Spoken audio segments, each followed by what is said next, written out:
উচ্চ মাধ্যমিক রাষ্ট্রবিজ্ঞান, দ্বাদশ শ্রেণী, চতুর্থ সেমিস্টার, প্রথম অধ্যায়, আন্তর্জাতিক সম্পর্ক সম্পর্কিত মতবাদসমূহ। আজকের বিষয় আদর্শবাদ।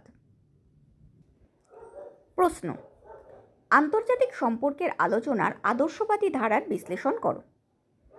উত্তর: সংজ্ঞা: আন্তর্জাতিক সম্পর্কের আদর্শবাদী দৃষ্টিভঙ্গি বলতে বোঝায় সেই তাত্ত্বিক বিশ্লেষণ ভঙ্গিকে যা আন্তর্জাতিক স্তরের নৈরাজ্য ও যুদ্ধের অবসান ঘটিয়ে নিরবিচ্ছিন্ন ও চিরস্থায়ী বিশ্বশান্তি প্রতিষ্ঠার উদ্দেশ্যে জাতীয় স্বার্থকেন্দ্রিক ও ক্ষমতাকেন্দ্রিক রাজনীতির পরিবর্তে নৈতিকতা, ন্যায়, আদর্শ, সামগ্রিক মানব কল্যাণ, মূল্যবোধ, সমন্বয় ও সহযোগিতার ভিত্তিতে আন্তর্জাতিক সম্পর্কের পরিচালনা ও পর্যালোচনার পক্ষপাতী। আমরা জানি আন্তর্জাতিক সম্পর্ক বলতে বোঝায় বিভিন্ন দেশের সঙ্গে অন্যান্য দেশের এবং অন্যান্য আন্তর্জাতিক সংগঠনের সম্পর্ককে। এবার এই সম্পর্কগুলো প্রত্যেকটাই নির্ভর করে বিভিন্ন আন্তর্জাতিক ঘটনার ওপর এবং সেই ঘটনার আনুষঙ্গিক ঘটনাবলীর ওপর। আর আন্তর্জাতিক স্তরের এই প্রত্যেকটা ঘটনাকে আমরা বিভিন্ন দিক থেকে ব্যাখ্যা করতে পারি। এই প্রত্যেকটা দিককেই এক একটা দৃষ্টিভঙ্গি বা বিশ্লেষণ ভঙ্গি বলে। যেমন আমরা সাম্প্রতিককালে রাশিয়া ইউক্রেনের যুদ্ধকে বিভিন্ন দৃষ্টিভঙ্গি দিয়ে ব্যাখ্যা করতে পারি। আমরা এটা বলতে পারি যে রাশিয়া যেহেতু অপেক্ষাকৃত শক্তিধর রাষ্ট্র এবং অপেক্ষাকৃত বড় রাষ্ট্র, তাই পার্শ্ববর্তী ইউক্রেনের ওপর রাশিয়া সাম্রাজ্যবাদী আগ্রাসন করেছিল এই যুদ্ধের মাধ্যমে।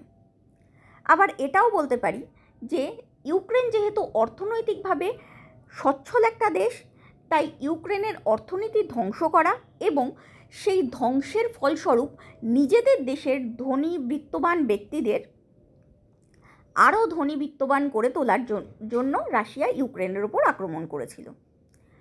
আবার এটাও বলতে পারি যে ইউক্রেন যেহেতু রাশিয়ার শত্রু হিসাবে পরিচিত মার্কিন যুক্তরাষ্ট্রের নেতৃত্বাধীন ন্যাটোর ঘনিষ্ঠ, তার জন্য নিজের দেশের আশেপাশে বা নিজের অঞ্চলে শক্তির ভারসাম্য রক্ষার জন্য রাশিয়া ইউক্রেনের ওপর আক্রমণ করেছিল।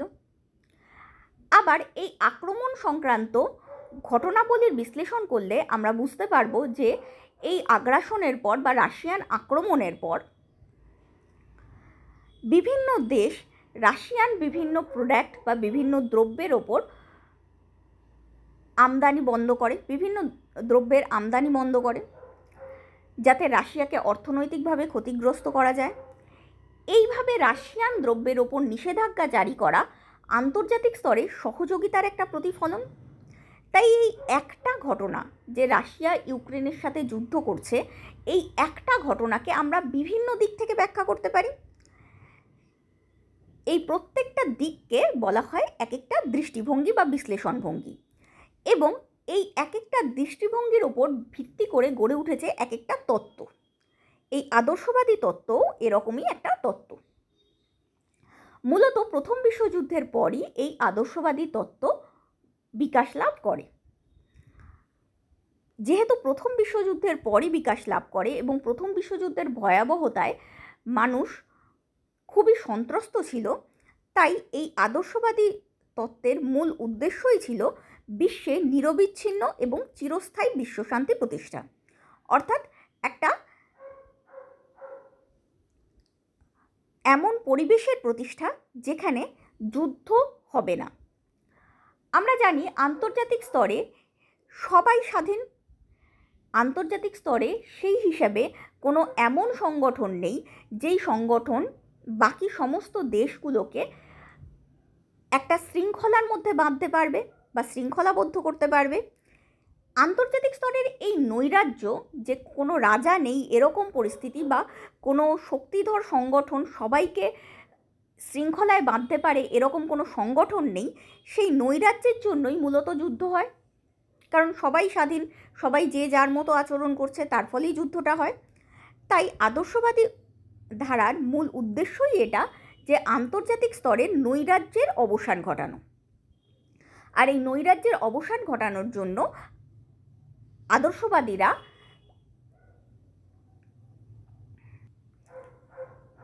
বিভিন্ন আন্তর্জাতিক সংগঠন গড়ে তোলার জন্য পরামর্শ দেন। তাই আদর্শবাদীদের মতে বিভিন্ন আন্তর্জাতিক বা কোনো বিশেষ পাওয়ারফুল ক্ষমতাশালী আন্তর্জাতিক সংগঠন গঠনের মাধ্যমে আন্তর্জাতিক স্তরে শৃঙ্খলার পরিবেশ সৃষ্টি করে নৈরাজ্য দূর করে যুদ্ধের অবসান ঘটিয়ে নিরবিচ্ছিন্ন ও চিরস্থায়ী শান্তি প্রতিষ্ঠা করা সম্ভব। আর এই শান্তি প্রতিষ্ঠা করার মূল রাস্তা হবে জাতীয় স্বার্থকেন্দ্রিক বা ক্ষমতাকেন্দ্রিক রাজনীতির অবসান ঘটানো। আমরা জানি প্রত্যেকটা দেশই আন্তর্জাতিক স্তরে নিজের দেশের স্বার্থ রক্ষা করতে এবং আরও বেশি ক্ষমতা দখল করতে বদ্ধপরিকর। আদর্শবাদীদের মতে প্রত্যেকটা দেশকে এই মানসিকতা ত্যাগ করতে হবে, তাহলেই একমাত্র যুদ্ধ বন্ধ করা সম্ভব। এই মানসিকতা ত্যাগ করে প্রত্যেকটা দেশকে নৈতিকতা, ন্যায়, আদর্শ, সামগ্রিক মানব কল্যাণ অর্থাৎ সম্পূর্ণ মানব জাতির কল্যাণ, কোনো দেশের নয়, সমগ্র মানব কল্যাণের স্বার্থে, মূল্যবোধের স্বার্থে এবং পারস্পরিক স্বার্থের সমন্বয় ঘটিয়ে এবং সহযোগিতার ভিত্তিতে আন্তর্জাতিক সম্পর্ককে পরিচালনা করতে হবে। একমাত্র তাহলেই নিরবিচ্ছিন্ন ও চিরস্থায়ী বিশ্বশান্তি প্রতিষ্ঠা সম্ভব। আর এটাই আন্তর্জাতিক সম্পর্ক আলোচনার মূল উদ্দেশ্য। তাই আন্তর্জাতিক স্তরের যে কোনো ঘটনাকে আদর্শবাদীরা এই নৈতিকতা, ন্যায়, মূল্যবোধ, সামগ্রিক মানব কল্যাণ, সমন্বয় ও সহযোগিতার ভিত্তিতেই ব্যাখ্যা করার পক্ষপাতী। যেমন আমরা এক্ষুনি বললাম যে রাশিয়া ইউক্রেনের যুদ্ধের পর বিভিন্ন দেশ যে রাশিয়ান প্রোডাক্টকে বা রাশিয়ান রপ্তানিকৃত দ্রব্যকে নিষেধ করেছিল নিজের দেশে। এর ফলেই আন্তর্জাতিক স্তরে একটা সহযোগিতার পরিবেশ তৈরি হয়। এই দিক থেকেই মূলত আদর্শবাদীরা এই যুদ্ধটাকে ব্যাখ্যা করতে চায়, যদিও বাকি তাত্ত্বিকরা অন্য দৃষ্টিভঙ্গি দিয়ে বা অন্যভাবে ব্যাখ্যা করতে চায়, কিন্তু আদর্শবাদীরা মূলত এই সহযোগিতাটাকে হাইলাইট করে এই সম্পূর্ণ পরিবেশটাকে বা সম্পূর্ণ পরিস্থিতিটাকে ব্যাখ্যা করতে চায়। মুখ্য প্রবক্তাগণ। আন্তর্জাতিক সম্পর্কের আলোচনার আদর্শবাদী তত্ত্বের মূল তাত্ত্বিকগণ হলেন উড্রো উইলসন, লিখতে পারো প্রাক্তন মার্কিন রাষ্ট্রপতি উড্রো উইলসন। মূলত তার ধারণাকে কেন্দ্র করেই আদর্শবাদী তত্ত্বের বিকাশ ঘটে। এছাড়াও Condorcet, Butterfield, Alfred Zimmern, Philip Noel Baker, James T Shotwell, Norman Angell, Lowes Dickinson,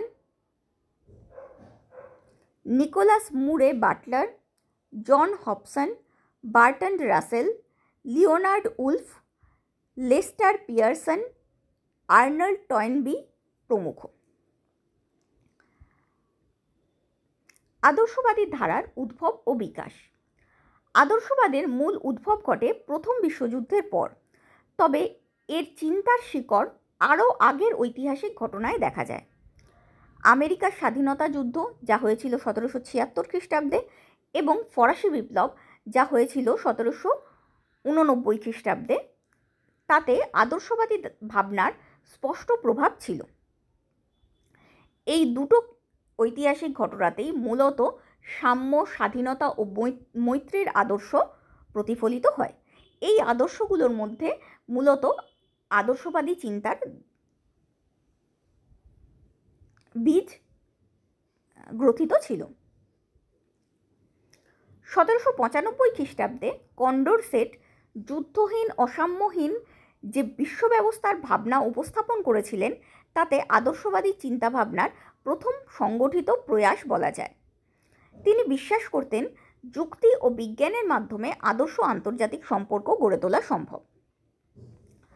অর্থাৎ 1795 খ্রিস্টাব্দে কন্ডোরসেট এমন একটা পরিস্থিতির কথা বলেছিলেন যেখানে যুদ্ধ হবে না এবং প্রত্যেকটা দেশ সমান কর্তৃত্বের অধিকারী হবে বা সমান সম্মানের অধিকারী হবে।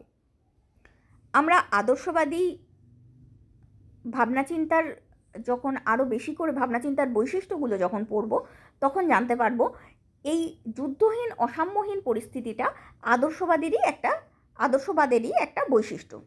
তাই এখান থেকেই বলা যায় আদর্শবাদের সূত্রপাত হয়েছিল। তিনি বিশ্বাস করতেন যে যুক্তি ও বিজ্ঞানের মাধ্যমে আদর্শ আন্তর্জাতিক সম্পর্ক গড়ে তোলা সম্ভব। অর্থাৎ তিনি বিশ্বাস করতেন যুক্তি দিয়ে যদি নিজের প্রবলেমগুলো নিজের প্রতিপক্ষকে বোঝানো যায়, তাহলে সমন্বয়ের মাধ্যমে একটা সহযোগিতার পরিবেশ তৈরি করা যাবে এবং তার ফলেই আন্তর্জাতিক ক্ষেত্রে শান্তিপূর্ণ পরিস্থিতি গড়ে তোলা সম্ভব হবে। ইমানুয়েল কান্ট তার পারপিচুয়াল পিস আ ফিলোসফিক্যাল স্কেচ গ্রন্থে 1795 খ্রিস্টাব্দে বিশ্ব সরকার ও চিরস্থায়ী শান্তির ধারণা দেন, যা আদর্শবাদের তাত্ত্বিক ভিত্তিকে শক্তিশালী করে। আমরা আগেই বললাম যে আন্তর্জাতিক ক্ষেত্রে একটা নৈরাজ্যের পরিস্থিতি রয়েছে, অর্থাৎ এখানে সবাই সমান এবং সবাই স্বাধীন।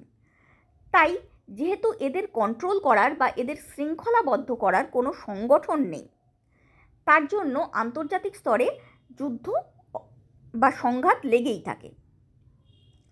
কিন্তু ইমানুয়েল কান্ট তার গ্রন্থে বিশ্ব সরকার প্রতিষ্ঠার, অর্থাৎ যেরকম আমরা আজকের দিনে সম্মিলিত জাতিপুঞ্জ পাচ্ছি, সেরকমই কোনো সংগঠন তৈরির এবং চিরস্থায়ী শান্তি প্রতিষ্ঠার ধারণা দেন, যা আদর্শবাদের তত্ত্বকে আরও শক্তিশালী করে।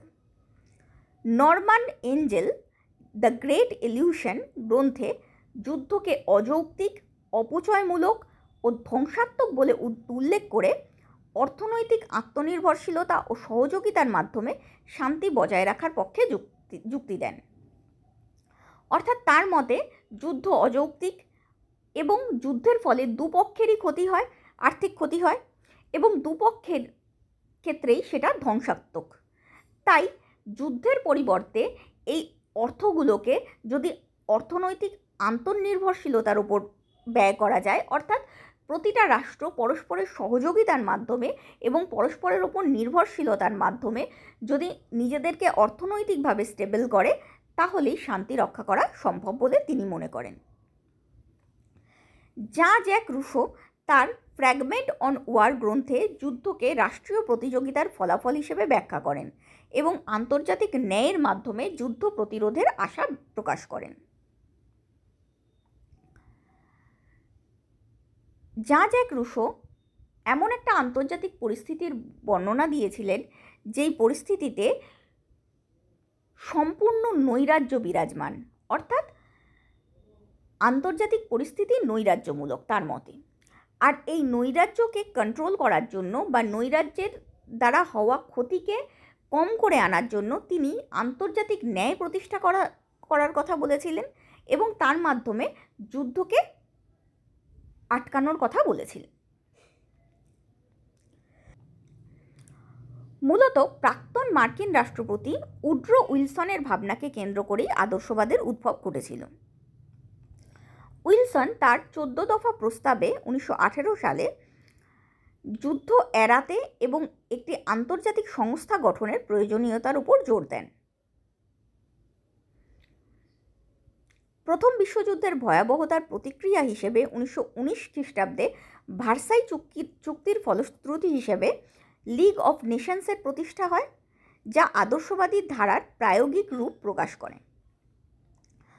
অর্থাৎ প্রাক্তন মার্কিন রাষ্ট্রপতি উড্রো উইলসন নিজে একটা 14 দফা প্রস্তাব রাখেন, যার মাধ্যমে তিনি যুদ্ধ এড়াতে একটা আন্তর্জাতিক সংগঠন গঠন করা প্রয়োজন বলে দাবি করেন এবং সেই 14 দফার দাবিরই একটা ফলশ্রুতি হিসেবে প্রথম বিশ্বযুদ্ধের পর 1919 খ্রিস্টাব্দে ভার্সাই চুক্তি হয়, যার ফলে জাতিসংঘ বা সম্মিলিত জাতিপুঞ্জের পূর্বসূরি জাতিসংঘ অথবা যেটাকে লিগ অফ নেশনস বলা হয় তার প্রতিষ্ঠা ঘটে এবং এটাই আদর্শবাদী ধারার প্রথম প্রয়োগ।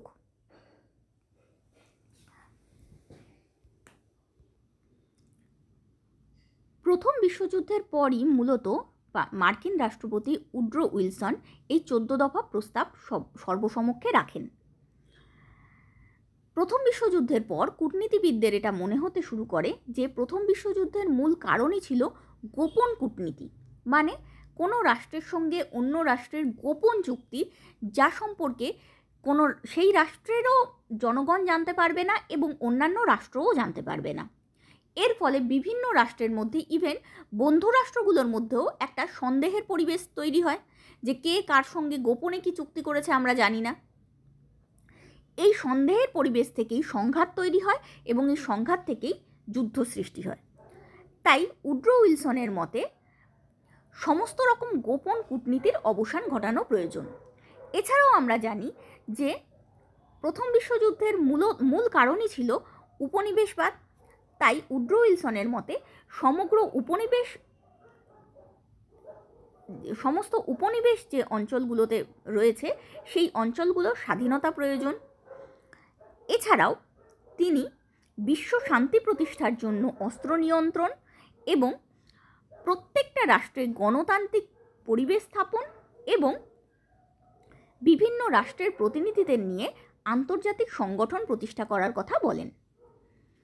এরই ফল হিসেবে ভার্সাই চুক্তি হয় এবং লিগ অফ নেশনসের প্রতিষ্ঠা ঘটে। বৈশিষ্ট্য: আন্তর্জাতিক সম্পর্কের আলোচনায় আদর্শবাদী দৃষ্টিভঙ্গির মূল বৈশিষ্ট্যগুলি হল: 1. মানব প্রকৃতি ইতিবাচক।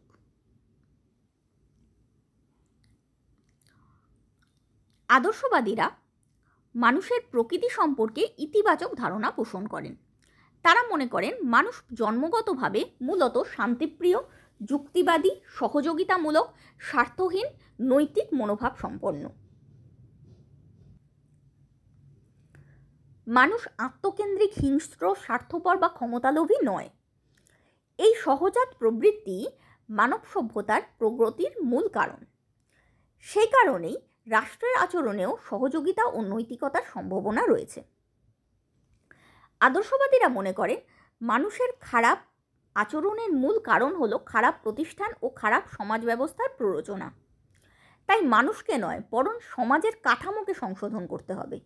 শুধু তাই নয়, অনিষ্টকারী প্রতিষ্ঠানের নেতিবাচক প্রভাবের ফলেই যুদ্ধ, আগ্রাসন ও সাম্রাজ্যবাদ বিস্তারের মতো ঘটনা লক্ষ্য করা যায়। তাই নেতিবাচক প্রতিষ্ঠানের বিলোপ সাধন করে ইতিবাচক আন্তর্জাতিক প্রতিষ্ঠান স্থাপন করা আবশ্যক। যদি শিক্ষা, সংস্কার এবং প্রয়োজনে কিছু নিয়ন্ত্রণমূলক ব্যবস্থা গ্রহণ করা হয়, তবে একটি নৈতিক, শান্তিপূর্ণ ও যুক্তিসঙ্গত বিশ্ব ব্যবস্থা গড়ে তোলা সম্ভব।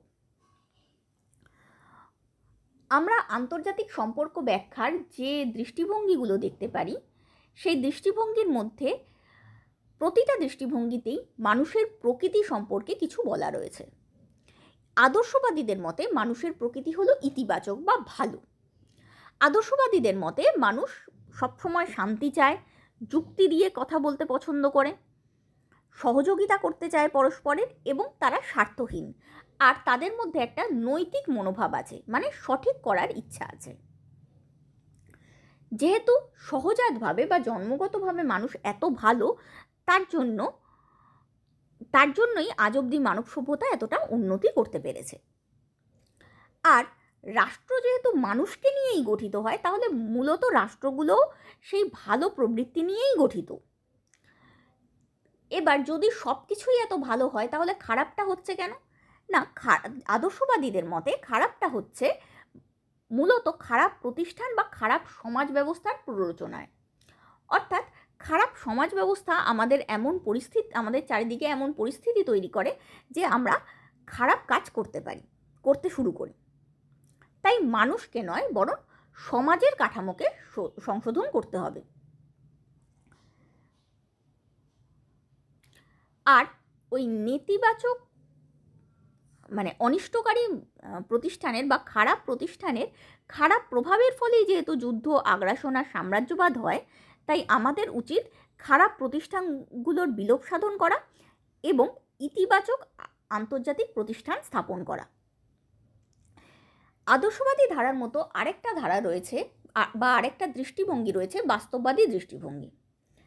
এই বাস্তববাদী দৃষ্টিভঙ্গি অনুসারে যদি কোনো একটা রাষ্ট্র বেশি শক্তিশালী হয়ে যায়, তাহলে সেই রাষ্ট্র অন্য রাষ্ট্রের ওপর অত্যাচার করবে। আর সেই অত্যাচারের হাত থেকে বাঁচার জন্য আমাদের ছোটোখাটো রাষ্ট্রগুলোর মধ্যে একটা সামরিক জোট গঠন করা দরকার, এইভাবে সামরিক জোট গঠন করে আমরা ওই রাষ্ট্রের সঙ্গে শক্তির ক্ষেত্রে একটা ব্যালেন্স আনতে পারবো, মানে ওই রাষ্ট্র একা যতটা শক্তিশালী এই জোটটাও ততটাই শক্তিশালী, আর এই জোটের অন্তর্ভুক্ত কারোর ওপর ওই রাষ্ট্র আক্রমণ করলে সমগ্র জোট একসাথে মিলে সেই আক্রমণ ঠেকাবে। তাই আলটিমেটলি কেউই জিততে পারবে না, শুধু ধ্বংসই হবে। এইভাবে ভারসাম্য রক্ষা করে বাস্তববাদীদের মতে যুদ্ধকে ঠেকানো সম্ভব। কিন্তু আদর্শবাদীরা বলছে যে ওই যে জোটগুলো তৈরি হচ্ছে, ওই নেতিবাচক বা ওই খারাপ জোটগুলোই যুদ্ধের কারণ। একদল লোক বা একদল রাষ্ট্র জোট গঠন করছে, সেটা দেখেই আরেকটা রাষ্ট্র ভয় পাচ্ছে বা সন্দেহ প্রকাশ করছে যে ওরাই বা এক হচ্ছে কেন। যদি আমার বিরুদ্ধে কারোর কোনো ক্ষোভ না থাকে তাহলে তারাই বা এক হচ্ছে কেন। তার জন্যই তারা মেনলি আরও বেশি করে আক্রমণ করতে বা আগ্রাসন করতে চায়, যে জোট গঠনের আগেই এই রাষ্ট্রটাকে ধ্বংস করে দিই, তাহলে তো আর জোট গঠনই হতে পারবে না। তাই আদর্শবাদীদের মতে এই রকম ছোট ছোট সামরিক জোট গঠন না করে জাতিসংঘের মতো কোনো শান্তিকামী প্রতিষ্ঠান তৈরি করা উচিত, যেই প্রতিষ্ঠানগুলো আমাদের একটা শৃঙ্খলার মধ্যে আবদ্ধ করবে, আমাদের প্রবলেমগুলোকে আন্তর্জাতিক আদালতের মাধ্যমে প্রাতিষ্ঠানিকভাবে সমাধান করবে এবং তার ফলে একটা নৈতিক, শান্তিপূর্ণ ও যুক্তিসঙ্গত বিশ্ব ব্যবস্থা গড়ে তুলতে পারবে। একমাত্র এই ঘটনা ঘটলেই তাহলেই যুদ্ধকে ঠেকানো সম্ভব হবে বলে আদর্শবাদীদের ধারণা। অর্থাৎ আদর্শবাদীদের মূল ধারণা হলো মানুষের প্রবৃত্তি ভালো, তাই রাষ্ট্রের প্রবৃত্তিও ভালো, আর আমাদের উচিত এই রাষ্ট্রের ভালো প্রবৃত্তিগুলোকে কাজে লাগানো। সবার প্রবৃত্তি যেহেতু ভালো, তাই খারাপ হচ্ছে নেতিবাচক প্রতিষ্ঠান, আর আমাদের উচিত এই নেতিবাচক বা খারাপ প্রতিষ্ঠানগুলোকে বিলোপ করে ইতিবাচক বা ভালো প্রতিষ্ঠান গঠন করা, যার ফলে আন্তর্জাতিক পরিস্থিতিকে শৃঙ্খলাবদ্ধ করা সম্ভব হবে এবং বিশ্বশান্তি প্রতিষ্ঠা করা সম্ভব হবে। পরবর্তী পয়েন্ট, আন্তর্জাতিক ব্যবস্থার চরিত্র ত্রুটিপূর্ণ ও সংস্কারযোগ্য। আদর্শবাদীরা মনে করেন আন্তর্জাতিক মঞ্চে রাষ্ট্রগুলির পারস্পরিক সম্পর্ক ও আচরণ জাতীয় স্বার্থ ও ক্ষমতার ভিত্তিতে নয়, বরং সহযোগিতা ও মূল্যবোধের ভিত্তিতে পরিচালিত হওয়া উচিত। তাদের মতে আন্তর্জাতিক ক্ষেত্রে রাষ্ট্রগুলি যদি পারস্পরিক সম্পর্ক স্থাপনে কিছুটা শাশ্বত ও সার্বজনীন নৈতিক নীতি মেনে চলে, তাহলে যুদ্ধ, সহিংসতা, স্বৈরাচার প্রভৃতিকে এড়ানো সম্ভব। তারা বিশ্বাস করেন মূল্যবোধ, মানবাধিকার, ন্যায় বিচার ও শান্তির ভিত্তিতে একটি বিশ্ব ব্যবস্থা গড়ে তোলাই আন্তর্জাতিক সম্পর্কের অগ্রগতির পথ।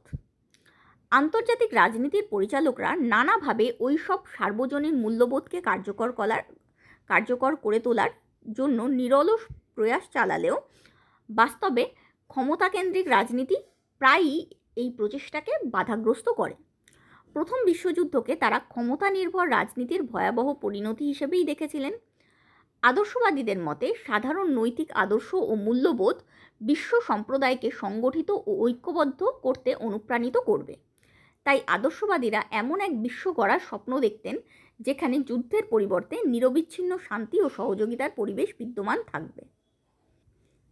এর আগের পয়েন্টে আদর্শবাদীরা কিভাবে মানুষের প্রকৃতিকে ব্যাখ্যা করেছেন সেটা আমরা আলোচনা করেছি। এবার আলোচনা করব আন্তর্জাতিক ব্যবস্থাকে আদর্শবাদীরা কিভাবে ব্যাখ্যা করেছেন। আদর্শবাদীদের মতে আন্তর্জাতিক ব্যবস্থা ত্রুটিপূর্ণ, মানে অনেক ফল্ট রয়েছে এর মধ্যে, এবং সেই ত্রুটিগুলো দূর করা যায় বা সংস্কার করা যায়। তাহলে আন্তর্জাতিক ব্যবস্থার ত্রুটি কী কী? ত্রুটি হলো জাতীয় স্বার্থকেন্দ্রিক আর ক্ষমতাকেন্দ্রিক রাজনীতি, মানে প্রত্যেকটা দেশ যে শুধুমাত্র নিজের স্বার্থের জন্য লড়ছে এবং নিজে আরও বেশি ক্ষমতা পাওয়ার জন্য লড়ছে, সেই পরিস্থিতিটাকে পরিবর্তিত করতে হবে, করে সহযোগিতা ও মূল্যবোধের ভিত্তিতে আন্তর্জাতিক সম্পর্ককে পরিচালনা করতে হবে। তাহলেই যুদ্ধ থেমে যাবে এবং শান্তি প্রতিষ্ঠা হবে। এবার কিভাবে এই সহযোগিতা এবং মূল্যবোধকে আমরা প্রতিফলিত করব বা আমরা প্রয়োগ করব? না, আন্তর্জাতিক ক্ষেত্রে আমরা কিছু শাশ্বত ও সার্বজনীন নীতি তৈরি করব। যেমন আমরা মনে করি জাতিসংঘের সনদ বা সম্মিলিত জাতিপুঞ্জের সনদ। এরকম আমরা কিছু নৈতিক নীতি তৈরি করব এবং সেই নীতিগুলো সব রাষ্ট্রই স্বেচ্ছায় মেনে চলবে।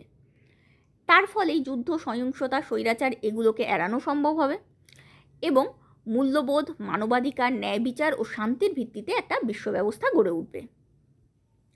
এর আগেও অনেক আন্তর্জাতিক রাজনীতির পরিচালকরা এই ধরনের সার্বজনীন মূল্যবোধকে কার্যকর করার চেষ্টা করেছিলেন, কিন্তু ওই ক্ষমতাকেন্দ্রিক রাজনীতি আর জাতীয় স্বার্থ এই চেষ্টাকে বাধাগ্রস্ত করেছিল। তারা প্রথম বিশ্বযুদ্ধকেও ক্ষমতা নির্ভর রাজনীতির ভয়াবহ পরিণতি হিসেবেই দেখেছিলেন। তাই তাদের মতে সাধারণ নৈতিক আদর্শ বা এক রকমের নৈতিক আদর্শ ও মূল্যবোধে সমগ্র বিশ্বকে অনুপ্রাণিত করতে হবে এবং তার ফলে এমন একটা বিশ্ব ব্যবস্থা গড়ে তুলতে হবে যেখানে নিরবিচ্ছিন্ন শান্তি ও সহযোগিতার পরিবেশ থাকবে।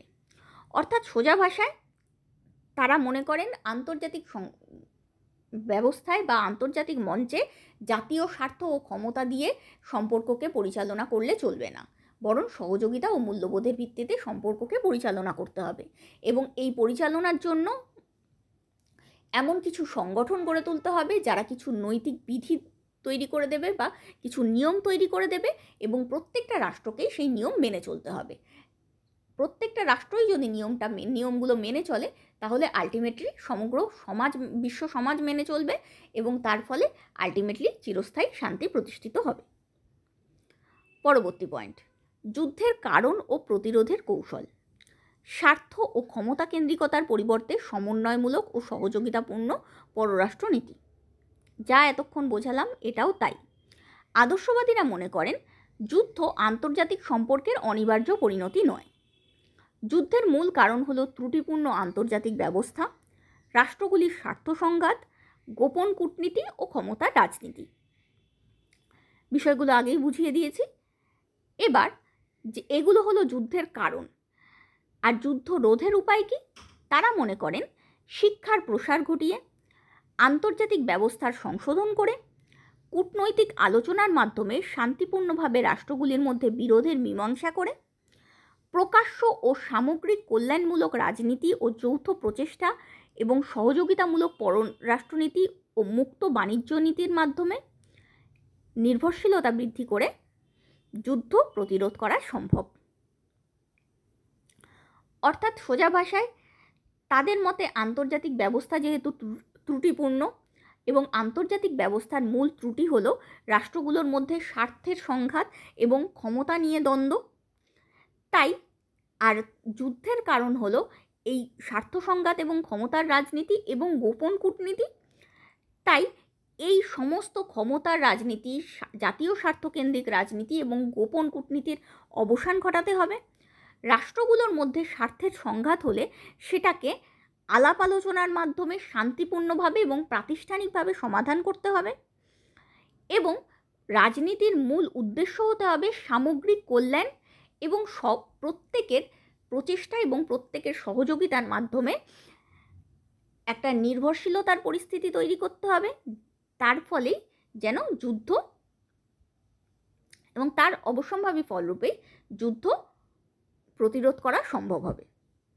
অর্থাৎ ক্ষমতাকেন্দ্রিক লড়াইয়ের পরিবর্তে আন্তর্নির্ভর এবং সমন্বয়মূলক মনোবৃত্তি আন্তর্জাতিক স্তরে নৈরাজ্যের অবসান ঘটিয়ে শান্তি ও স্থিতিশীলতা রক্ষা করতে পারবে বলে তাদের ধারণা। অর্থাৎ তারা মনে করেন পারস্পরিক সংঘাতের মধ্যে না জড়িয়ে পরস্পরকে নির্ভরশীলতার বন্ধনে জড়াও, তাহলে যেহেতু প্রত্যেকেই প্রত্যেকের ওপর নির্ভরশীল, কেউ কারুর উপর আক্রমণও করবে না এবং যুদ্ধও হবে না। পরবর্তী পয়েন্ট, আন্তর্জাতিক সংগঠনের গুরুত্ব, আন্তর্জাতিক আইনের তত্ত্বাবধায়ক। আগেই বলেছি যে এই সমস্ত কিছু ঘটানোর জন্য বা যুদ্ধ বন্ধ করার জন্য প্রথমে আন্তর্জাতিক স্তরের নৈরাজ্যকে বন্ধ করতে হবে, আর আন্তর্জাতিক স্তরের নৈরাজ্যকে বন্ধ করার জন্য প্রথমে আন্তর্জাতিক স্তরে শৃঙ্খলার সৃষ্টি করতে হবে, আর এই শৃঙ্খলার সৃষ্টি করার জন্য আন্তর্জাতিক স্তরে বিভিন্ন সংগঠন তৈরি করতে হবে। আদর্শবাদীদের মতে আন্তর্জাতিক স্তরে পারস্পরিক সম্পর্ক নির্ধারণের ক্ষেত্রে রাষ্ট্রগুলি যদি আন্তর্জাতিক আইন বা সর্বজনগ্রাহ্য নিয়মের দ্বারা পরিচালিত হয়, তাহলে আন্তর্জাতিক ক্ষেত্রে নৈরাজ্যের অবসান ঘটবে এবং যুদ্ধের সম্ভাবনা অনেকটাই কমে আসবে। আর এই কাজে সাহায্য করার জন্যই আন্তর্জাতিক সংগঠন স্থাপন অপরিহার্য। শক্তির ভারসাম্যের পরিবর্তে শক্তিশালী আন্তর্জাতিক আইন ও প্রতিষ্ঠানই শান্তি রক্ষার মূল হাতিয়ার। তাদের এই ভাবনারই পরিণতিস্বরূপ প্রতিষ্ঠিত হয়েছিল জাতিসংঘ বা লিগ অফ নেশনস, যেটা আমরা অলরেডি আলোচনা করলাম। পরবর্তী পয়েন্ট, আন্তর্জাতিক সামাজিক ব্যবস্থার পুনর্গঠন। সার্বজনীন নৈতিকতা স্থাপনের মাধ্যমে বিশ্বের ঐক্যবদ্ধতা। আমরা আগেই আলোচনা করে এসেছি যে আন্তর্জাতিক ব্যবস্থাটা হলো ত্রুটিপূর্ণ এবং মানুষ বা রাষ্ট্র সবই ভালো, শুধুমাত্র সামাজিক ব্যবস্থাই মানুষ বা রাষ্ট্রকে খারাপ কাজ করতে বাধ্য করে। তাই আমাদের উচিত কি, সামাজিক ব্যবস্থার পুনর্গঠন করা বা সামাজিক ব্যবস্থার সংস্কার করা। সেটা কিভাবে সম্ভব? সমগ্র সমাজে, সমগ্র বিশ্বের প্রত্যেকটা দেশে যদি একই ধরনের মূল্যবোধকে জাগ্রত করা যায় এবং একটা মূল্যবোধের স্ট্যান্ডার্ড তৈরি করা যায় যে এই স্ট্যান্ডার্ডের নিচে কেউ নামতে পারবে না, তাহলেই আন্তর্জাতিক ব্যবস্থার ত্রুটি অনেকটাই দূর হবে এবং সার্বজনীন নৈতিকতা স্থাপিত হবে। আন্তর্জাতিক ক্ষেত্রে নৈরাজ্য দূরীকরণের জন্য আন্তর্জাতিক সামাজিক ব্যবস্থার পুনর্গঠনকে আদর্শবাদীরা সম্পূর্ণ বাস্তবসম্মত প্রচেষ্টা বলে মনে করতেন, কারণ বিশ্ব ব্যবস্থার বিবর্তনের ইতিহাস এই সাক্ষ্য প্রদান করে যে রাষ্ট্রসমূহের পারস্পরিক সহযোগিতাই বিশ্ব ব্যবস্থাকে এগিয়ে নিয়ে যেতে সাহায্য করেছে। অর্থাৎ প্রাচীনকাল থেকে আজ পর্যন্ত সহযোগিতার মাধ্যমেই সবাই এগিয়েছে, কেউ যুদ্ধ করে কোনো দিন এগোতে পারেনি। তাই আন্তর্জাতিক ব্যবস্থাকে এমনভাবে গঠন করতে হবে যে সব রাষ্ট্রই যেন কিছু নৈতিক বিধি মেনে চলে। এই নৈতিক বিধি তারা কিভাবে মেনে চলবে না, আমরা যদি প্রতিটি জাতিকে আত্মনিয়ন্ত্রণের অধিকার প্রদান করি। প্রতিটি জাতিকে আত্মনিয়ন্ত্রণের অধিকার মানে হলো প্রত্যেকটা দেশের এবং প্রত্যেকটা জাতির স্বাধীনতা। যেমন ব্রিটিশরা ভারতবর্ষের ওপর দখল করেছিল, আমরা ব্রিটিশদের ভারত থেকে বিতাড়িত করেছি এবং একটা জাতিরূপে আত্মপ্রকাশ করেছি। এই ভারতীয় জাতিকে ভারতীয়রাই নিয়ন্ত্রণ করে এবং ভারতীয় জাতির ওপর ভারতীয়রাই শাসন করে। এই পরিবেশটা তৈরি করতে হবে, অর্থাৎ প্রত্যেকটা জাতিকে স্বাধীনতা দিতে হবে, পরিষ্কার কথা।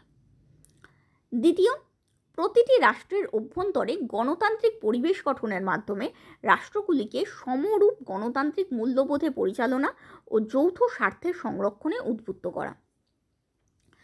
গণতন্ত্র মানে কি? প্রত্যেকের মতামতকে সম্মান করা এবং আলোচনার মাধ্যমে একটা সমন্বয়মূলক পরিস্থিতি তৈরি করা, যার ফলে আমরা প্রত্যেকের পরিস্থিতি বুঝি এবং সেই অনুযায়ী ডিসিশন গ্রহণ করি। যদি প্রত্যেকটা দেশের প্রত্যেকটা লোক গণতান্ত্রিক আদর্শে উদ্ভূত হয়, অর্থাৎ প্রত্যেকটা দেশই যদি গণতান্ত্রিক হয়, তাহলে এই অন্যের বক্তব্যকেও সম্মান করা এবং বোঝা, এটা আমরা শিখে যাব। এর ফলে আমরা আমাদের রাষ্ট্রও যখন বাইরের রাষ্ট্রের সঙ্গে ডিল করবে, তখন অন্য রাষ্ট্রের পরিস্থিতি বুঝবে এবং তার মতামতের সম্মান করে ডিল করবে। এর ফলে সংঘাতের পরিবর্তে সমন্বয় এবং সহযোগিতার দিকে তারা এগিয়ে যাবে এবং যৌথ স্বার্থের সংরক্ষণ করবে। তার ফলেও আন্তর্জাতিক ক্ষেত্রে যুদ্ধ বন্ধ হবে। তৃতীয়, রাষ্ট্রগুলির মধ্যে পারস্পরিক অবাধ বাণিজ্য এবং সাংস্কৃতিক আদান প্রদানের দ্বারা আন্তঃরাষ্ট্রীয় নির্ভরশীলতা বৃদ্ধি। আগেই বললাম, যদি প্রতিটা রাষ্ট্রের প্রতি নির্ভরশীল হয়, তাহলে কোনো রাষ্ট্রই অন্য রাষ্ট্রকে ধ্বংস করতে এগিয়ে যাবে না, কারণ তারা জানবে যে আমরা অন্যের ওপর নির্ভরশীল, তাই অন্যের ক্ষতি হলে ঘুরে ফিরে আমাদেরই ক্ষতি হবে। আর এই নির্ভরশীলতা বৃদ্ধি করব কিভাবে?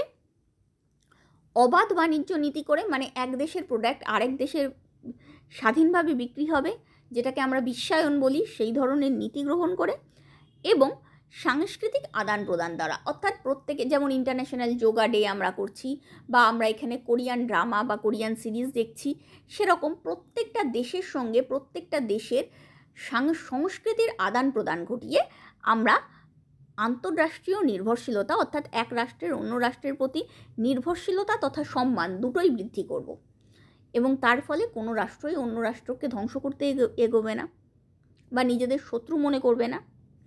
এছাড়া প্রকাশ্য কূটনীতির মাধ্যমে রাষ্ট্রগুলির পারস্পরিক সন্দেহ ও তিক্ততার অবসান ঘটানো এবং যুদ্ধবিরোধী জনমতের সম্মান, যেটা আমরা আগেই বললাম যে রাষ্ট্রে রাষ্ট্রে যদি গোপনে চুক্তি হয়, এমন চুক্তি যেই চুক্তি সম্পর্কে সেই রাষ্ট্রের জনগণই জানে না, তাহলে সেই রাষ্ট্রের জনগণ যদি যুদ্ধ না চায় বা কোনো খারাপ শাসককে সমর্থন করতে না চায়, তাদের সরকার কি করছে তারা বুঝে উঠতে পারবে না।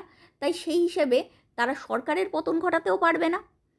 তাই এছাড়াও বিভিন্ন রাষ্ট্রের মধ্যে যদি গোপন চুক্তি হয় বা গোপন কূটনীতি হয়, তাহলে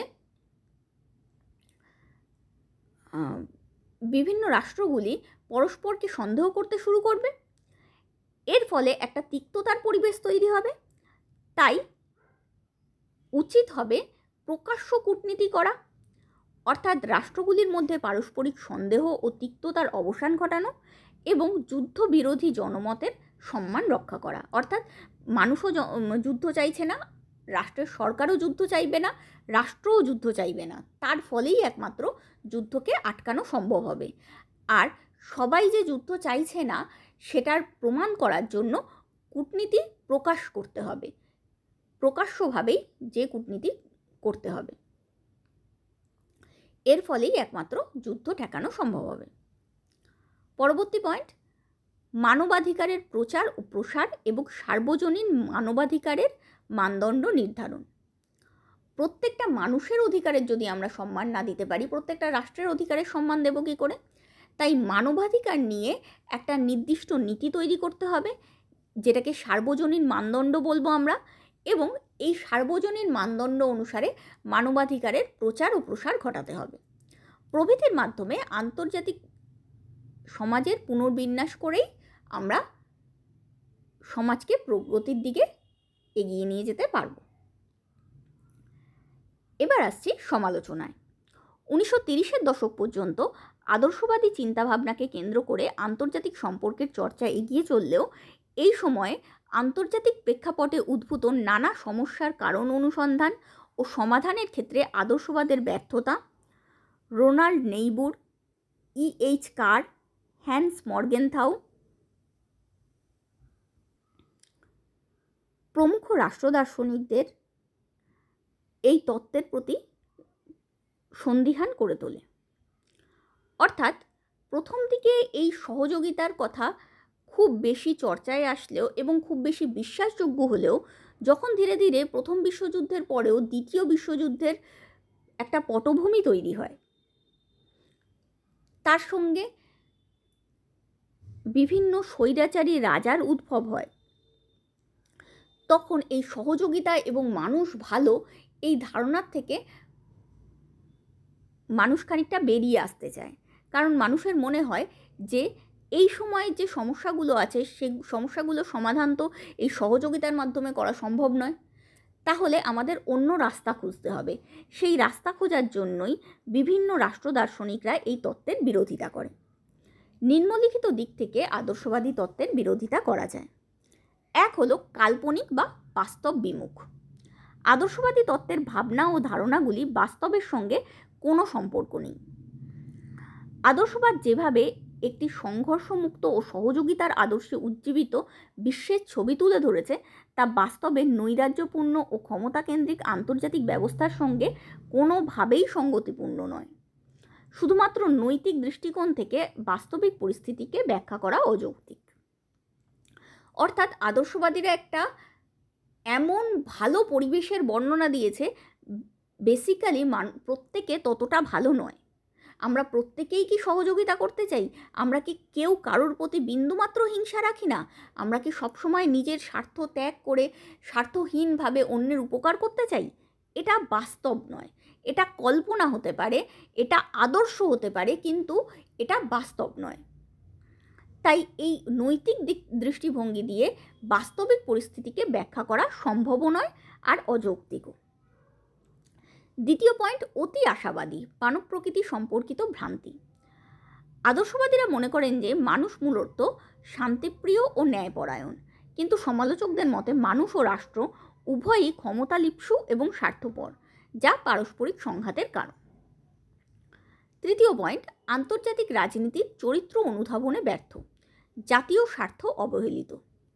আদর্শবাদ আন্তর্জাতিক সম্পর্ককে নৈতিকতার ভিত্তিতে দেখতে চায়, কিন্তু বাস্তবে রাষ্ট্রের সকল সিদ্ধান্ত অর্থনৈতিক, রাজনৈতিক ও নিরাপত্তাজনিত স্বার্থ দ্বারা পরিচালিত হয়। অর্থাৎ আমরা যতই বলি না কেন রাষ্ট্রের এভাবে চলা উচিত, ওভাবে চলা উচিত, রাষ্ট্র চলবে নিজের স্বার্থেই। নিজের অর্থনৈতিক, রাজনৈতিক ক্ষতি করে বা নিজের নিরাপত্তাকে হুমকির সম্মুখীন করে কেউ কোনো দিন সহযোগিতা করবে না। তাই বলা যেতে পারে যে আন্তর্জাতিক রাজনীতির চরিত্র বুঝতে এই আদর্শবাদ ব্যর্থ হয়েছে। একটা উদাহরণ দিয়েও বোঝাতে পারি যে আমরা যদি ভাবি পাকিস্তানকে সবসময় আমাদের দয়ার দৃষ্টিতে দেখা উচিত, সবসময় পাকিস্তানকে সহযোগিতা করা উচিত, কোনো না কোনো সময় এই গান্ধীবাদী আদর্শের ফলেই পাকিস্তান শুধরে যাবে, তাহলে ধীরে ধীরে কী হবে, ভারতবর্ষ এমনিই ধ্বংস হয়ে যাবে। পাকিস্তানের শোধরানো পর্যন্ত ভারতবর্ষ বলে কোনো দেশই বেঁচে থাকবে না, এমনই ক্ষতিগ্রস্ত পাকিস্তান করে ফেলবে। তাই এই কল্পনার ভিত্তিতে জাতীয় স্বার্থ রক্ষা না করে শুধুমাত্র নৈতিক স্বার্থ রক্ষা করে কোনো দিনই চলা সম্ভব নয়। পরবর্তী পয়েন্ট, বিচক্ষণতার অভাব, কৌশলগত রাজনীতিকে অবজ্ঞা। আদর্শবাদীরা শুধুমাত্র শান্তি, সম্প্রীতি ও সহযোগিতার আদর্শকে গুরুত্ব দেয়, আর জাতীয় স্বার্থ ও ক্ষমতার কূটনৈতিক ভূমিকাকে উপেক্ষা করে। ফলে আদর্শবাদ বাস্তব রাজনীতির জটিলতা বুঝে সুকৌশলে তাদের মোকাবিলা করতে ব্যর্থ হয়। খুবই সাম্প্রতিক একটা উদাহরণ দিলে এই ব্যাপারটা বোঝা যাবে। আমরা জানি আফগানিস্তানে তালেবানি শাসন চলছে। সেই তালেবান অনেক গোঁড়া, নারী পুরুষের সমানাধিকার মানে না, এছাড়াও ধার্মিক দিক থেকেও প্রচণ্ডই গোঁড়া এবং একটা খুবই রক্ষণশীল পরিবেশ তৈরি করেছে। কিন্তু এটা ভেবে আমরা যদি তালেবান সরকারের সঙ্গে বা আফগান সরকারের সঙ্গে সমস্ত সম্পর্ক ছিন্ন করে নিই, তাহলে অন্যান্য রাষ্ট্র সেই আফগানিস্তানকেই হাতিয়ার করে আমাদের ওপর আক্রমণ করবে, আফগানিস্তানের মাধ্যমে আমাদের ক্ষতি করার চেষ্টা করবে। তাই আমাদের কৌশলে চলতে হবে। আমরা যতই বুঝতে পারি না কেন যে আদর্শে তো চলা উচিত, আমরা যতই ভাবি না কেন যে আমাদের আদর্শে চলা উচিত, ওরকম একটা সরকার যে রক্ষণশীল পরিস্থিতি তৈরি করে, যে মেয়েদের সম্মান করে না, সেরম সরকারের সঙ্গে আমরা কোনো সম্পর্ক রাখবো না। এটা আদর্শ হতে পারে, কিন্তু এইভাবে চললে বাস্তবে আমাদের ক্ষতি হবে। তাই আমাদের কৌশলগত রাজনীতিকে নিয়ে চলতে হয়, অর্থাৎ আমাদের কৌশলে চলতে হয়। অনেক ক্ষেত্রে এটা বোঝা যায় যে আমরা যেটা করছি সেটা ঠিক নয়, বা যার সঙ্গে হাত মেলাচ্ছি তারা ঠিক নয়, কিন্তু জাতীয় স্বার্থ রক্ষার জন্য অনেক ক্ষেত্রেই আমাদের এই ধরনের কৌশলগত রাজনীতিকে আপন করতে হয়। কিন্তু আদর্শবাদীদের মতে এরকম কৌশলগত রাজনীতিকে কখনোই আপন করা উচিত নয়। এর ফলে আমরা অনৈতিকতাকে সম্মান দিচ্ছি এবং তার ফলে আলটিমেটলি যুদ্ধের পরিস্থিতি তৈরি করছি। যদিও বর্তমানকালে কৌশলগত রাজনীতি ছাড়া কোনোভাবেই টিকে থাকা সম্ভব নয়। বাস্তবের জটিলতা বুঝেই আমাদের সুকৌশলে সমস্ত পরিস্থিতির মোকাবিলা করতে হবে। পরবর্তী পয়েন্ট, যুদ্ধের কারণ ব্যাখ্যায় ব্যর্থতা, ক্ষমতার রাজনীতি উপেক্ষা। আদর্শবাদ রাষ্ট্রগুলির মধ্যে ক্ষমতার ভারসাম্য, সামরিক শক্তি ও স্বার্থের লড়াইকে যথাযথ গুরুত্ব দেয় না। ফলে এটি আন্তর্জাতিক সংঘাতের বাস্তব কারণ ব্যাখ্যা করতে অক্ষম। যেমন আমরা প্রথমেই শুরু করেছিলাম রাশিয়া ইউক্রেনের যুদ্ধের বর্ণনা দিয়ে। আমরা বলতে পারি যে রাশিয়া ইউক্রেনের যুদ্ধের ফলে রাশিয়ার প্রতি যে নিষেধাজ্ঞা জারি করা হয়েছে তার মাধ্যমে আন্তর্জাতিক সহযোগিতা প্রতিফলিত হয়েছে এবং তার মাধ্যমেই আদর্শবাদ প্রতিষ্ঠিত হয়েছে। সে না হয় বোঝা গেল যে এরপর এটা হয়েছে, কিন্তু প্রথমে রাশিয়া ইউক্রেনকে আক্রমণ করলো কেন, এই যুদ্ধটা হলোই কেন, সেই কারণ কিন্তু আদর্শবাদ ব্যাখ্যা করে না। একটা ঘটনার ব্যাখ্যা দিচ্ছে যে এটার পর আমরা সহযোগিতা করেছি, কিন্তু যুদ্ধের কারণটাকে তারা যথাযথ ব্যাখ্যা দিতে পারছে না, কারণ তারা ক্ষমতা দখলের লড়াইকে এবং স্বার্থ রক্ষার লড়াইকে অস্বীকার করছে। পরবর্তী পয়েন্ট, বিশ্বে শক্তির অসাম্যকে অস্বীকার। আদর্শবাদ কর্তৃক প্রস্তাবিত যুদ্ধবিরোধী কৌশলগুলির সীমাবদ্ধতা ও যুদ্ধ প্রতিরোধে অক্ষমতা শক্তিশালী রাষ্ট্রগুলি আদর্শবাদ কর্তৃক প্রস্তাবিত যুদ্ধবিরোধী কৌশলগুলির সীমাবদ্ধতা ও যুদ্ধ প্রতিরোধে অক্ষমতা। শক্তিশালী রাষ্ট্রগুলি নিজেদের স্বার্থ ও সুবিধা অনুসারে আন্তর্জাতিক আইন, আন্তর্জাতিক ব্যবস্থা এবং যৌথ নিরাপত্তা ব্যবস্থাকে পরিচালিত করে। উদাহরণস্বরূপ, রাষ্ট্রজোটগুলিতে শক্তিশালী রাষ্ট্রগুলির প্রভাব এবং সম্মিলিত জাতিপুঞ্জের ভেটো ক্ষমতার কথা উল্লেখ করা যেতে পারে। আমরা যদি আদর্শবাদী দৃষ্টিভঙ্গি দেখে ভাবি, তাহলে আদর্শবাদ বলে যুদ্ধ বন্ধ করার জন্য আন্তর্জাতিক সংগঠন গড়ে তুলতে হবে, সেই সংগঠনের মাধ্যমে আন্তর্জাতিক আইন তৈরি করতে হবে এবং এই সংগঠন এবং আন্তর্জাতিক আইনের মাধ্যমে যৌথ নিরাপত্তা ব্যবস্থা তৈরি করতে হবে, যাতে সবাই সবার থেকে প্রোটেক্টেড থাকে, এরকম একটা ব্যবস্থা তৈরি করতে হবে। কিন্তু বাস্তবে কি হয়? বাস্তবে প্রত্যেকটা যখনই আমরা কল্পনা করছি যে এরকম একটা পরিস্থিতি, বিশ্ব পরিস্থিতি তৈরি হবে যেখানে আন্তর্জাতিক সংগঠন, আন্তর্জাতিক আইন এবং যৌথ নিরাপত্তা ব্যবস্থার মাধ্যমে যুদ্ধকে আটকানো সম্ভব, তখনই আমরা একটা জিনিস কল্পনা করে নিচ্ছি যে প্রত্যেকটা রাষ্ট্র সমান এবং সমান সমান রাষ্ট্রের মধ্যে একটা ডিল হবে, একটা ফেয়ার ডিল হবে। কিন্তু বাস্তবটা সেরকম নয়, প্রত্যেকটা রাষ্ট্র সমান নয়, কিছু রাষ্ট্র বেশি শক্তিধর এবং কিছু রাষ্ট্র কম শক্তিধর। তাই যে রাষ্ট্র বেশি শক্তিধর আন্তর্জাতিক আইন এবং আন্তর্জাতিক সংস্থাকে সে নিজের ইচ্ছা অনুসারে পরিচালিত করবে। যেমন আমরা যদি বলি সম্মিলিত জাতিপুঞ্জের 5টা রাষ্ট্রের ভেটো ক্ষমতা আছে, এই 5টা রাষ্ট্রের ভেটো ক্ষমতার তারা অপব্যবহার করতে পারে, যেটা আমরা মার্কিন যুক্তরাষ্ট্র কর্তৃক ইরাক আক্রমণের সময় দেখলাম। আবার বর্তমানেও বলতে পারি, যদিও সেরকম কোনো ভেটো ক্ষমতা করেনি, কিন্তু এই রাশিয়া, চীন, মার্কিন যুক্তরাষ্ট্র এরা কোনো দেশকে যদি আক্রমণ করে এবং নিজের ভেটো ক্ষমতা প্রয়োগ করে সম্মিলিত জাতিপুঞ্জকে ওই আক্রমণ প্রতিহত করার হাত থেকে আটকে দেয়, তাহলে অন্যান্য রাষ্ট্রের কিছু করার থাকবে না। সেক্ষেত্রে আন্তর্জাতিক ওই প্রতিষ্ঠানের বা জাতিপুঞ্জের বা সম্মিলিত জাতিপুঞ্জের ব্যর্থতা প্রমাণিত হবে। তাই বলা যেতে পারে যে আমরা যতই মনে করি না কেন সবকটা রাষ্ট্র সমান, বাস্তবে সবকটা রাষ্ট্র সমান নয়। আর যেহেতু সবকটা রাষ্ট্র সমান নয়, তাই ওই রকম কোনো সিস্টেম তৈরি করাই যাবে না যেখানে আমরা প্রথমেই কল্পনা করে নিচ্ছি সবকটা রাষ্ট্র সমান। তাই আমরা দেখতে পাই যে যখন ইরাক আক্রমণের সময় সম্মিলিত জাতিপুঞ্জের ভেটো ক্ষমতার অপব্যবহার করে মার্কিন যুক্তরাষ্ট্র এই আক্রমণ প্রতিহত করার হাত থেকে সম্মিলিত জাতিপুঞ্জকে আটকেছিল।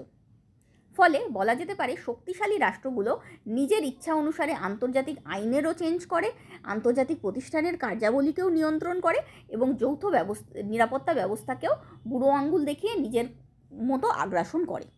তাই বলা যেতে পারে যে বিশ্বে শক্তির একটা অসাম্য রয়েছে, আর শক্তির এই অসাম্যর ফলেই যুদ্ধ হয় এবং এই যুদ্ধ আটকানোর একটাই উপায়, শক্তির ভারসাম্য রক্ষা। শক্তির ভারসাম্য রক্ষার মাধ্যমেই একমাত্র যুদ্ধ আটকানো সম্ভব। পরবর্তী পয়েন্ট, অকার্যকরতা। ঐতিহাসিক দৃষ্টান্ত। আন্তর্জাতিক সম্পর্কের আদর্শবাদী তত্ত্বের সমালোচকরা মনে করেন যে এই তত্ত্বকে সামনে রেখে তৈরি হওয়া লিগ অফ নেশনস বা জাতিসংঘ যেভাবে 1930-এর দশকে জার্মানি, ইতালি ও জাপানের আগ্রাসন রোধে সম্পূর্ণরূপে ব্যর্থ হয় এবং কয়েক বছরের মধ্যেই ভেঙে পড়ে, এবং যেভাবে বিধ্বংসী দ্বিতীয় বিশ্বযুদ্ধ প্রতিরোধ করতে এই তত্ত্ব সম্পূর্ণরূপে ব্যর্থ হয়, তা ঐতিহাসিক বিচ্যুতি প্রমাণ করে। এছাড়াও দ্বিতীয় বিশ্বযুদ্ধের পরবর্তীকালের শীতল যুদ্ধ অর্থাৎ মার্কিন যুক্তরাষ্ট্র ও সোভিয়েত ইউনিয়নের মধ্যেকার ক্ষমতার দ্বন্দ্ব আদর্শবাদের সহযোগিতার ধারণাকে ভ্রান্ত প্রমাণিত করে। আর বর্তমানকালের পারমাণবিক অস্ত্রের প্রতিযোগিতা রাষ্ট্রগুলোর নিরাপত্তার জন্য আদর্শিক নীতির চেয়ে ক্ষমতা আয়ত্তীকরণের অগ্রাধিকারকে প্রাধান্য দেওয়ার বিষয়টি স্পষ্ট করে তোলে।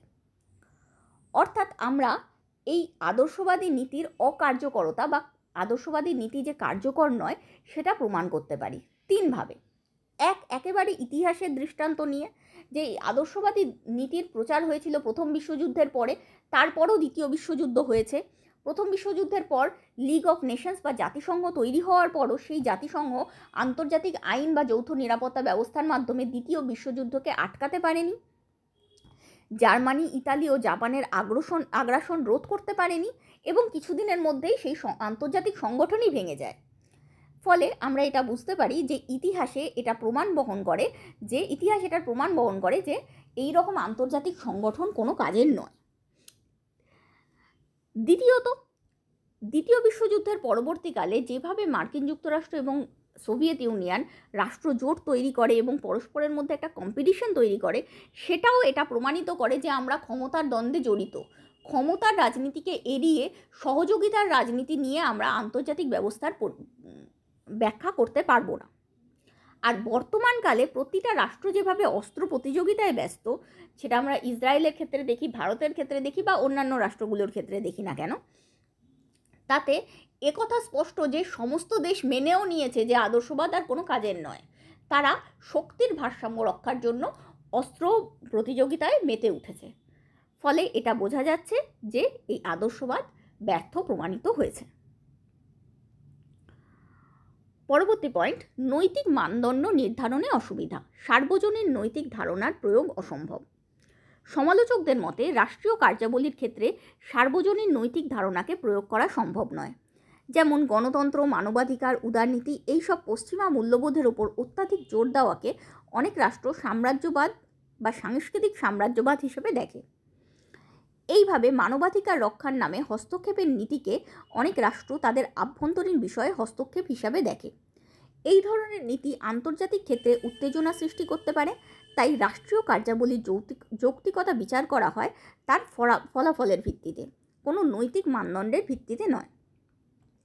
আদর্শবাদের মূল কথা কি? আদর্শবাদের মূল কথা হলো আন্তর্জাতিক ক্ষেত্রে একটা নৈতিক বিধিনিয়ম তৈরি করতে হবে, একটা নৈতিক মানদণ্ড তৈরি করতে হবে এবং সেই নীতির মাধ্যমেই সমগ্র আন্তর্জাতিক সমাজকে পরিচালিত করতে হবে। কিন্তু বাস্তবে বিষয়টা এরকম যে এক দেশের যেটা ভালো অন্য দেশের কাছে সেটা ভালো নাও হতে পারে। যেমন গণতন্ত্র, মানবাধিকার বা উদারনীতি এগুলো পশ্চিমী দেশগুলোর কাছে ভালো মূল্যবোধ হতে পারে, কিন্তু চীন বা অন্যান্য এরকম রাষ্ট্রের কাছে এগুলো খারাপ মূল্যবোধ। তাদের মতে রাষ্ট্রকে সম্পূর্ণ পাওয়ার দেওয়া উচিত, তাই গণতন্ত্র নয় বরং সমাজতন্ত্রের প্রতিষ্ঠা ঘটানো উচিত। ফলে মানবাধিকার রক্ষার নামে যদি এক দেশ বা কোনো আন্তর্জাতিক সংগঠন এই রকম কোনো দেশের ওপর আক্রমণ চালায় বা এই রকম কোনো দেশের অভ্যন্তরীণ নীতিতে হস্তক্ষেপ করে, তাহলে সেই সমস্ত দেশগুলো এটাকে আগ্রাসনেরই রূপ বা সাম্রাজ্যবাদেরই রূপ হিসেবে দেখে, কারণ তারা মনে করে পশ্চিমী শক্তিধর রাষ্ট্রগুলো তাদের ওপর আক্রমণ করছে।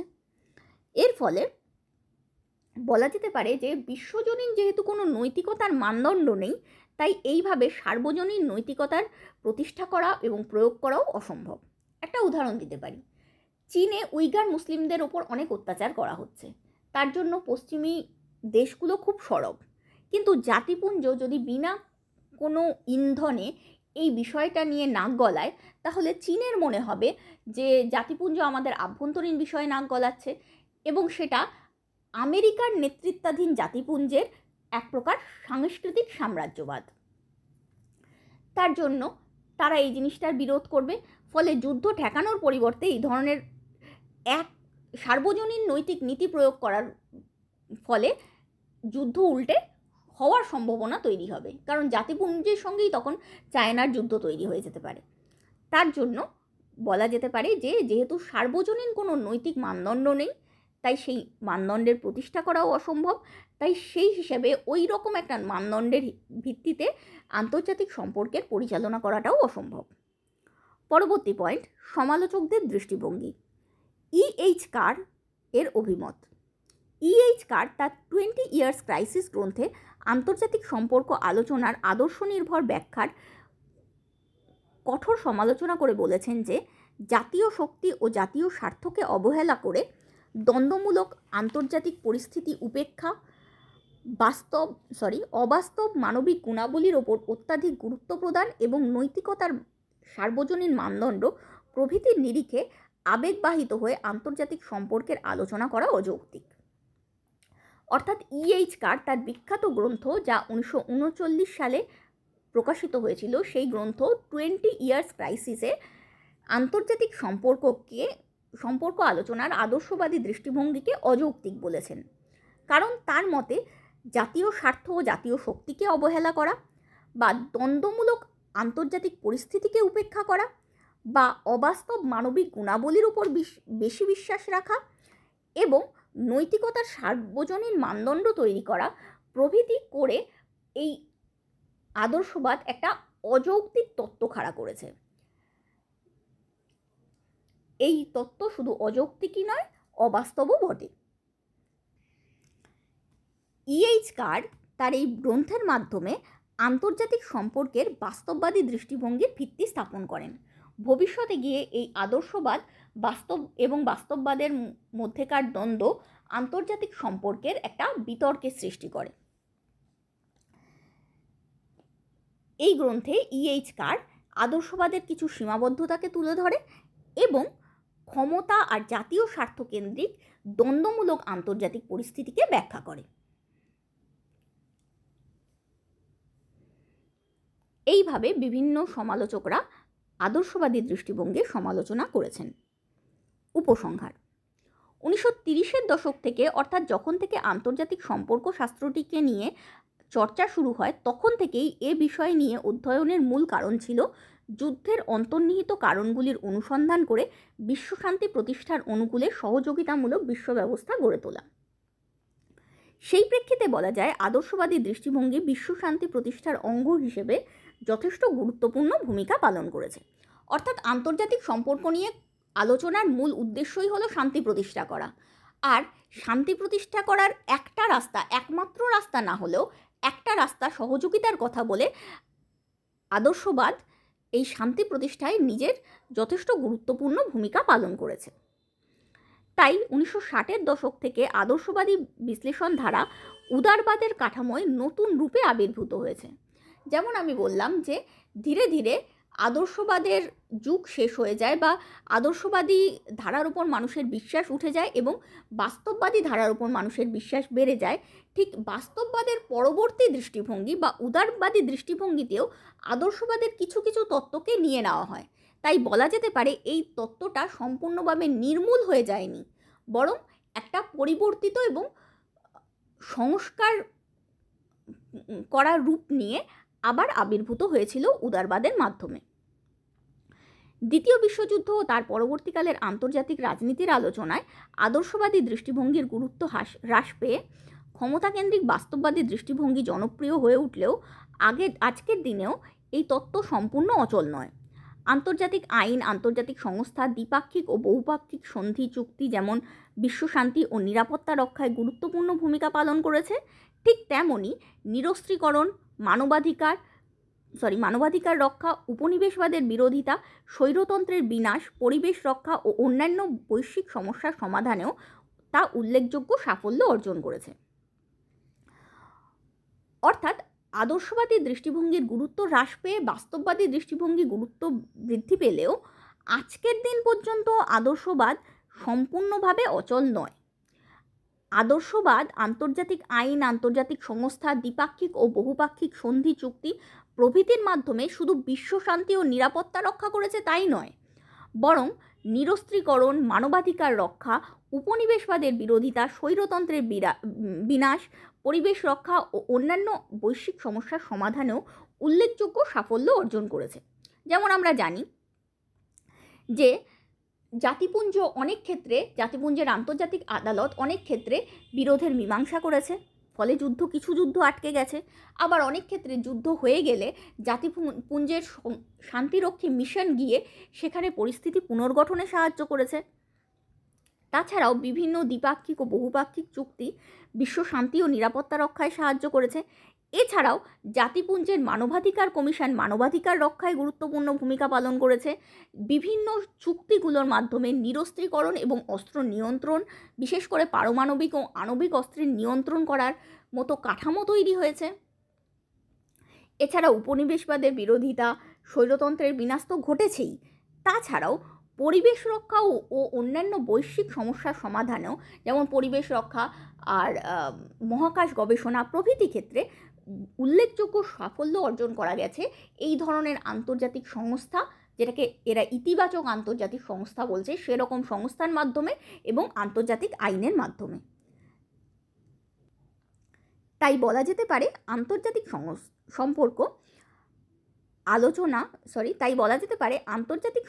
আলোচনা সর্বাপেক্ষা প্রাচীন